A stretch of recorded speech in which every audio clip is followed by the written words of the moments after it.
하루도 살 수 없는 것을 우리가 또 고백하게 됩니다. 우리 귀한 찬양 감사드리고 가슴에 손 얹고 선포합시다. 하나님께서 나를 사랑하십니다. 나도 하나님을 사랑합니다. 하나님 앞에서 나는 존귀한 자입니다. 내 옆에 있는 분도 존귀한 분들입니다. 할렐루야. 우리가 부모의 입장에서 우리 자녀들이 건강하게 살고 또 행복하게 살고 잘 살게 바라죠. 우리 하나님도 마찬가지입니다. 그런데 특별히 우리 하나님은 우리들이 어떻게 살기를 원하시느냐, 이 세상에서 구별된 존재로 살기를 원하셔요. 구별된 존재. 이 구별됨이란 세상에서 남만큼 출세해서 잘 살아가는 것, 그걸 말하는 것이 아닙니다.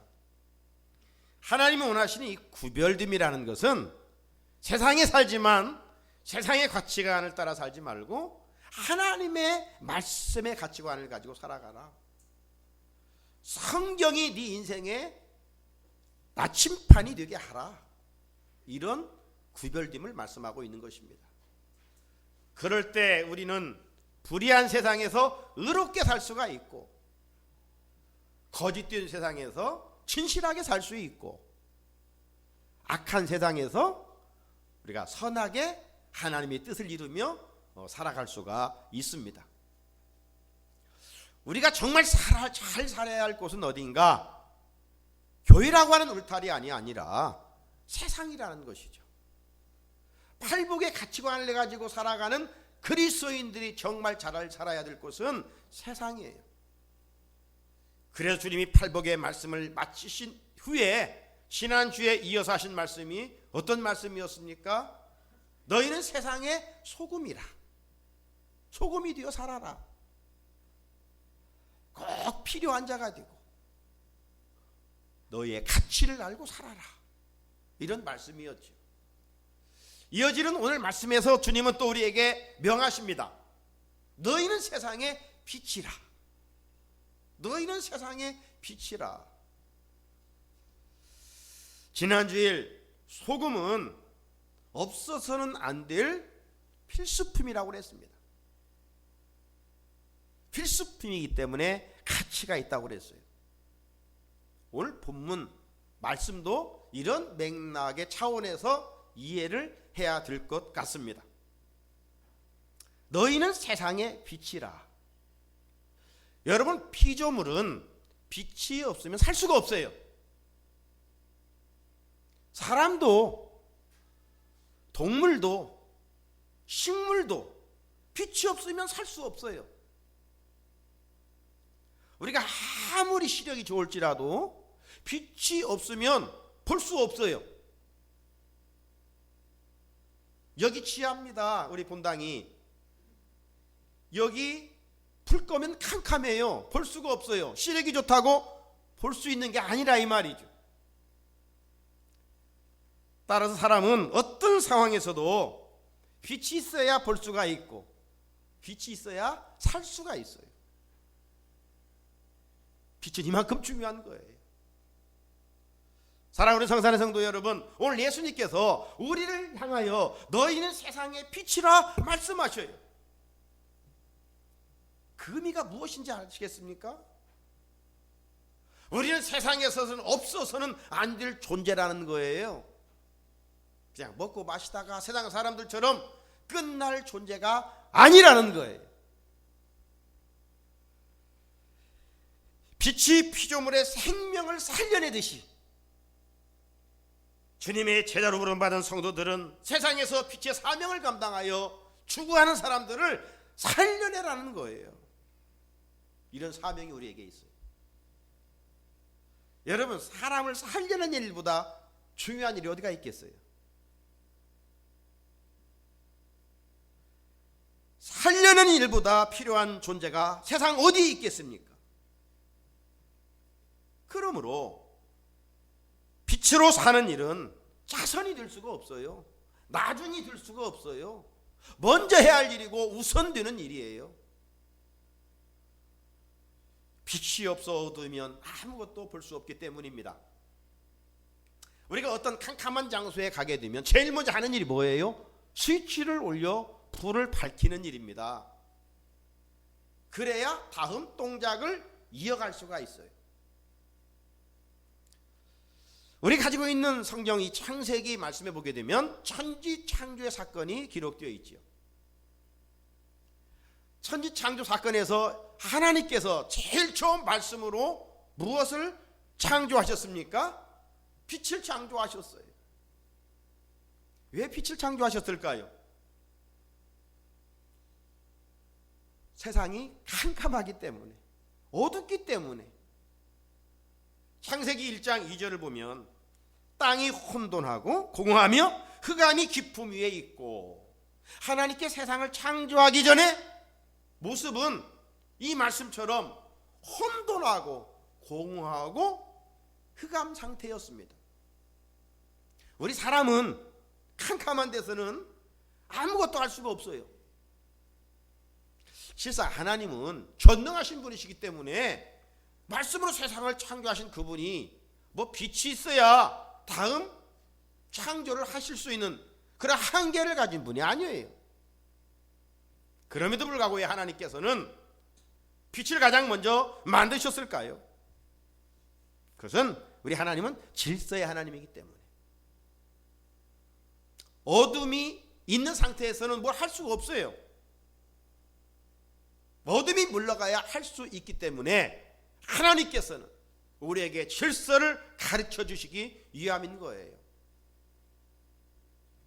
그래서 1장 3절 4절을 보면 암흑한 그런 상태에서 하나님이 말씀하셨습니다. 하나님이 이르시되 빛이 있으라 하시니 빛이 있었고 빛이 하나님 보시기에 좋았더라.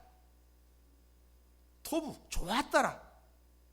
하나님이 빛과 어둠을 나누셨다고 말씀하고 있습니다.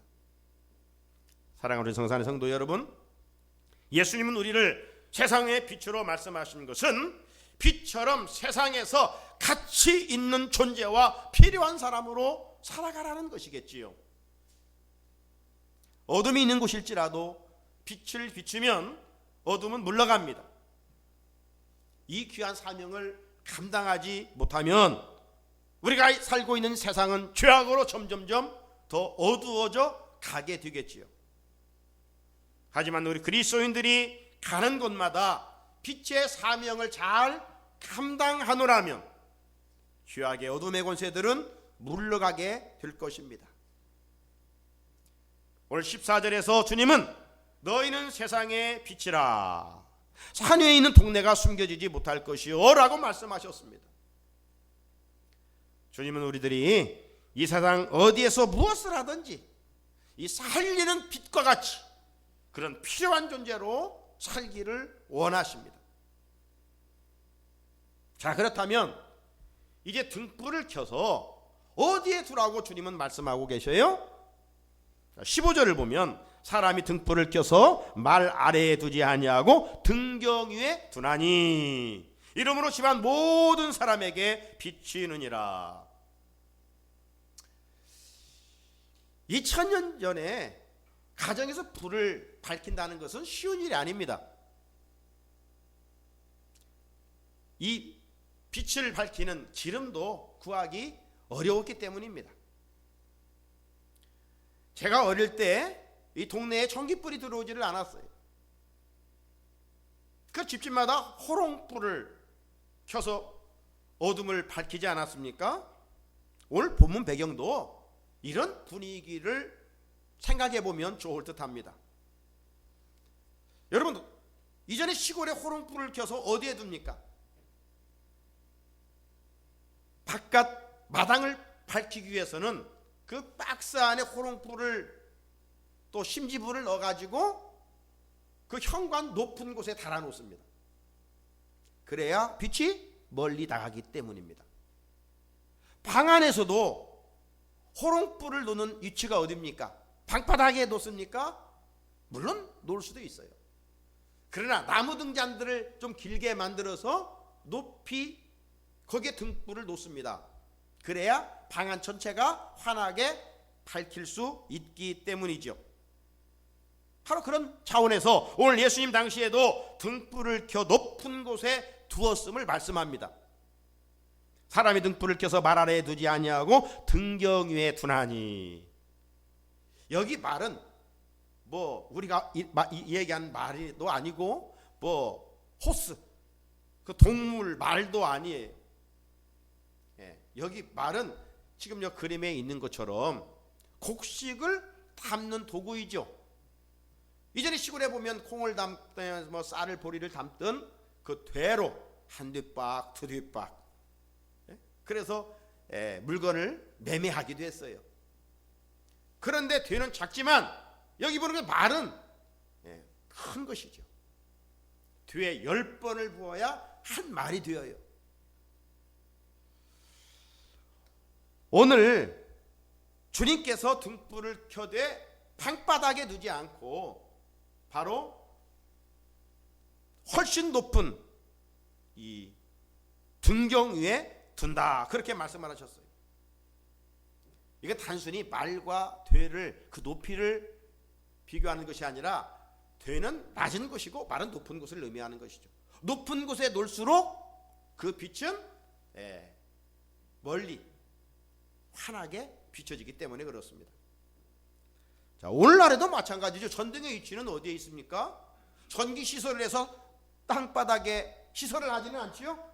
다 천장에 높은 곳에 이 전기 시설을 해야 됩니다. 그래야 어느 공간의 전체를 환하게 밝힐 수 있기 때문이죠.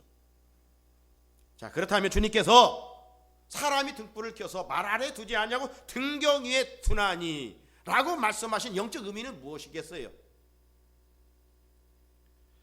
그리스도인들이 세상에 살아갈 때 세상의 높은 곳에 살아가는 거예요. 높은 곳에 살아가니까 뭐 지리적으로서 남산 높은 곳에 집을 짓고 살아가라는 것은 아니겠지요? 어떤 사회적인 출세를 말함도 더더욱 아닙니다. 성도들로 하여금 하나님께서 높은 데 살라고 말씀하시는 것은 구별된 하나님의 자녀답게 살아가라는 거예요.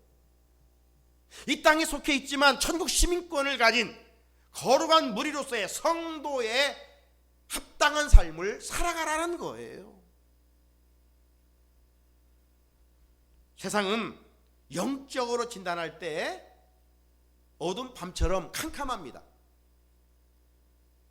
그래서 성경은 곳곳에서 이 죄악을 어둠으로 표현을 하고 있어요. 따라서 우리도 예수 밖에 있었을 때는 어둠 가운데 있었던 자들이라고 성경은 말씀합니다. 하지만 이제는 우리의 포지션, 위치가 달라졌어요. 예수 밖에 있는 자들이 우리는 아니에요. 예수 안에 있는 자들이에요. 사도 바울은 이 상태를 에베소서 5장 8절과 9절에서 이렇게 말씀했습니다. 너희가 전에는 어둠이더니 이제는 주 안에서 빛이라. 빛의 자녀들처럼 행하라. 빛의 열매는 모든 착함과 의로움과 진실함에 있느니라 말씀합니다. 사랑하는 성도 여러분, 등불을 켜서 등경 위에 두나니라는 이 말씀은 우리 세상에서 그리스도인들이 좀 윤리적으로 도덕적으로 불신자들보다도 탁월하게 살 것을 말씀하고 있는 거예요. 흘러가는 죄악과 더불어 먹고 마시지 말고 살아있는 물고기가 물을 거슬러 올라가는 것처럼 이 죄악의 물결을 거슬러 올라가며 살 것을 말씀하고 있는 것입니다.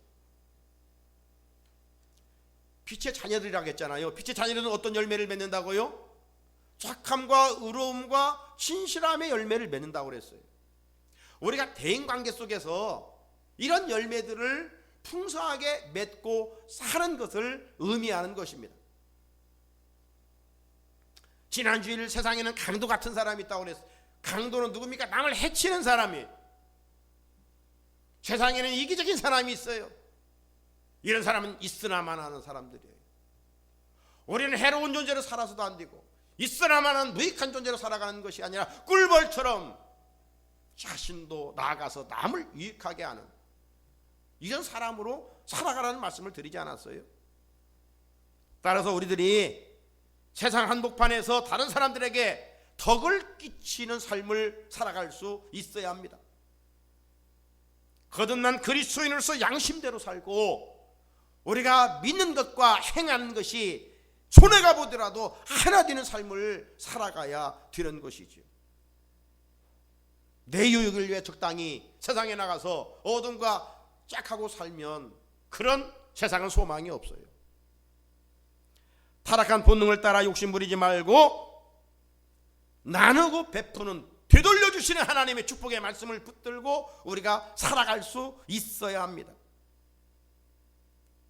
그럼에도 불구하고 그리스도인들이 세상 문화에 동화되고 타락한 세상 방법으로 살아간다면 우리 사회는 죄악의 어둠으로 점점점 캄캄해져 소망이 없을 거예요. 하나님의 은혜를 입을 수가 없습니다. 그렇게 세상에서 성도들이 주님의 분부대로 어둠을 물리치는 빛으로 살아갈 수 있는 일은 너무나도 중요하다 이 말이죠. 자, 그렇다면 구체적으로 우리들이 세상에서 빛으로 살아가는 구체적인 행위는 무엇일까요? 우리가 좀 어떻게 살아야 빛으로 산다라고 주님으로부터 인정받을 수 있을까요? 첫째는 사랑의 빛으로 미움을 물리치며 살아야 합니다. 빛의 기본적인 역할은 어둠을 밝히는 것이죠.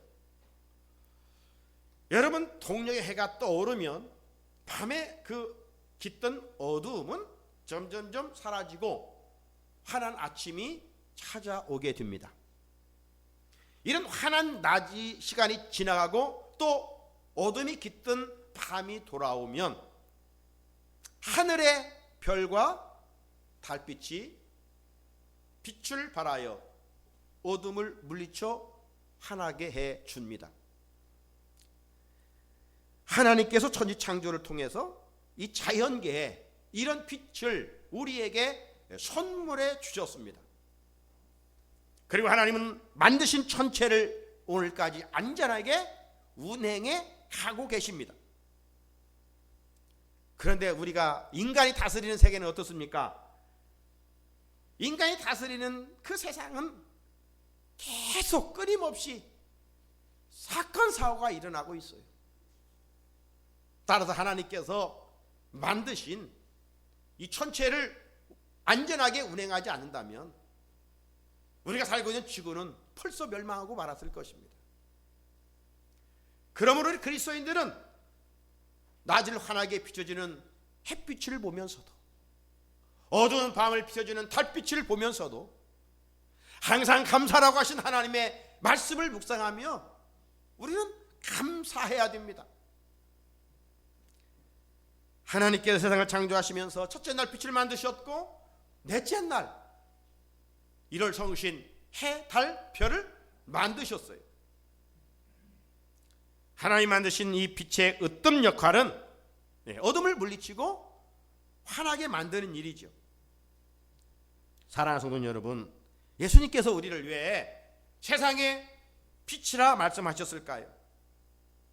그건 이 세상이 죄악으로 캄캄하기 때문 아니겠어요? 그렇다면 빛으로 부름받은 우리들이 해야 할 사명은 너무 분명합니다. 죄악으로 물든 어두운 세상을 환하게 만들어가야 할 책임이 있어요. 그렇다면 죄로 물든 세상의 어두움을 어떻게 물리칠 수 있을까요? 바로 주께서 우리에게 주신 새 계명을 실천하는 일입니다. 주님께서 제자들에게 주신 새 계명의 말씀이 뭐예요? 요한복음 13장 34절의 말씀, 우리 같이 한번 읽어볼까요? 시작. 새 계명을 너희에게 주노니 서로 사랑하라. 내가 너희를 사랑한 같이 너희도 서로 사랑하라. 아멘. 이 말씀은 예수님께서 십자가에 돌아가시 전에 마지막으로 제자들에게 남기신 유언과 같은 말씀이에요. 유언은 의미 없는 말씀이 아니죠. 정말 의미를 담고 있는 귀한 말씀이에요. 왜 예수님께서 제자들에게 마지막 사랑에 대한 말씀을 하셨을까요? 앞으로 제자들이 살아갈 세상은 미움이 가득 찬 세상이기 때문에, 변질되고 타락한 세상은 미움이 가득하기 때문에 그런 미움을 품고 살지 말고 내가 너희를 사랑한 같이 너희도 서로 사랑하라, 이 말씀을 주셨어요. 여러분 한번 돌아보십시오. 세상에 모든 일어나는 일들의 바탕에는 뭐가 있어요? 미움이 있어요. 미움은 사랑의 결핍입니다.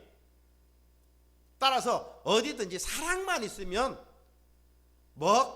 어떤 것도 용서할 수 있고, 사랑만 있으면 어떤 것이든지 덮어줄 수 있는 넓은 바다와 같은 마음을 소유할 수가 있죠. 사랑으로 가득하면 모든 문제는 완전하게 해결됩니다.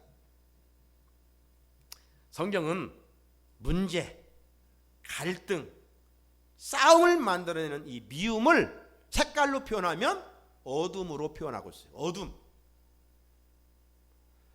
요한일서 2장 11절을 보면 그의 형제를 미워하는 자는 어디에 있고? 어둠에 있고. 형제를 미워하는 자는 아무리 밝은 대낮에 살고 밝은 옷을 입었을지라도 그 실존은 어둠에 지금 거해 있다는 거예요. 우리 성령님은 우리 마음에 사랑의 씨를 심어주고 행복의 열매를 거두게 하셔요.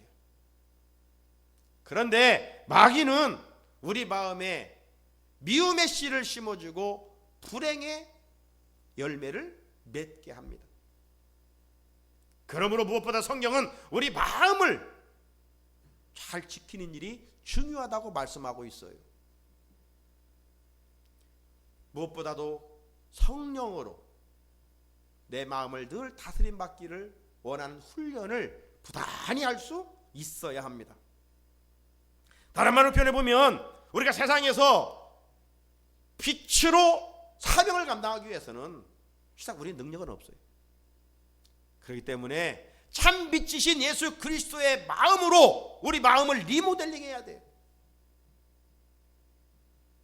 예수님을 모시고 살면 그분은 빛이시기 때문에 어둠과 짝할 수가 없어요. 예수님과 동행하면 그분은 진리이시기 때문에 우리가 거짓과 함께 할 수가 없고, 그분은 의로우시기 때문에 불의와 통과할 수가 없어요. 예수님과 함께하면 그분은 선하신 분이시기 때문에 악과 같이 함께 할 수가 없어요. 예수님은 사랑이시기에 미움의 어둠과 함께 할 수가 없어요. 그러므로 우리가 주님의 분부대로 세상에서 빛으로 살기 위해서는 참 빛이신 예수님의 마음으로 가득 채워야 합니다. 그럴 때 비로소 주님의 분부대로 사랑으로 세상을 환하게 만들어갈 수가 있습니다. 우리 모두 주의 사랑으로 채워서 미움을 물리쳐 우리가 가는 곳마다 하나님의 나라를 세워가는 데 쓰임받기를 주님의 이름으로 축복합니다. 또 하나는 희생의 빛으로 욕심을 물리쳐야 됩니다. 지난주 말씀드린 소금과 빛, 이 빛은 자신을 희생함으로 맛도 빛도 제공하게 되어 있는 것이죠. 전구가 지금 불을 밝힙니다. 우리 불 가까이 가면 얼마나 뜨겁습니까? 어제 극한 직업이란 그 TV 프로그램 보니까 이 소방관들이 산불을 끄는 그 장면, 그 극한 직업을 하는 걸 봤어요. 정말로 뜨겁답니다. 예. 그런데 이 전구 계속 불을 켜고 있으면 얼마나 뜨겁겠어요. 견디지 못해서 결국 필라멘트가 끊어지면서 전구의 생명은 끝나죠. 자기 몸을 달구는 이 뜨거움의 희생. 여러분, 우리가 지금 이곳에 만약 불이 나간다면 촛불을 켜게 됩니다.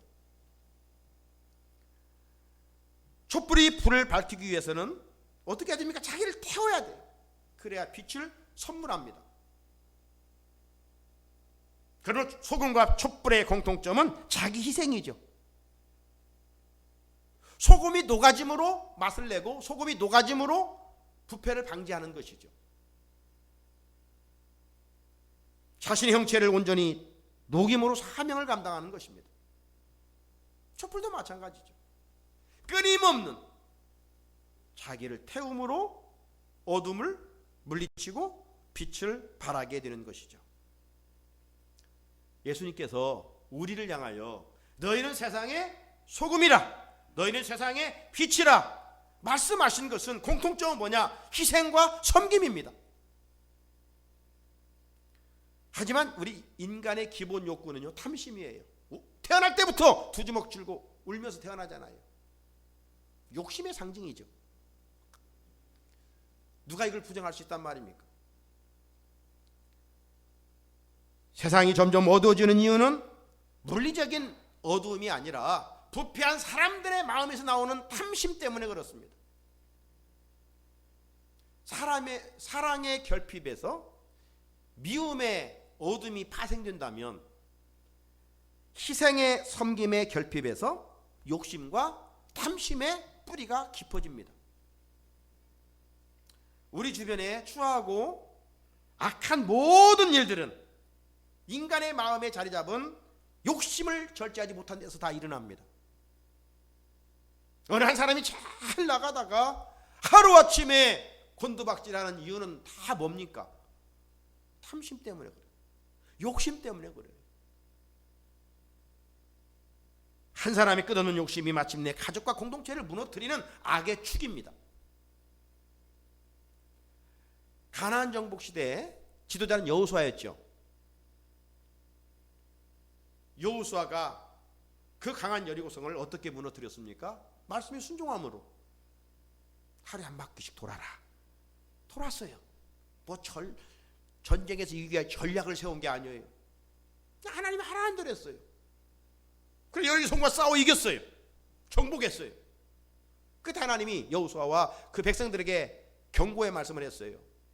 그 전쟁에서 이기거든 전리품을 하나도 건들지 말아라.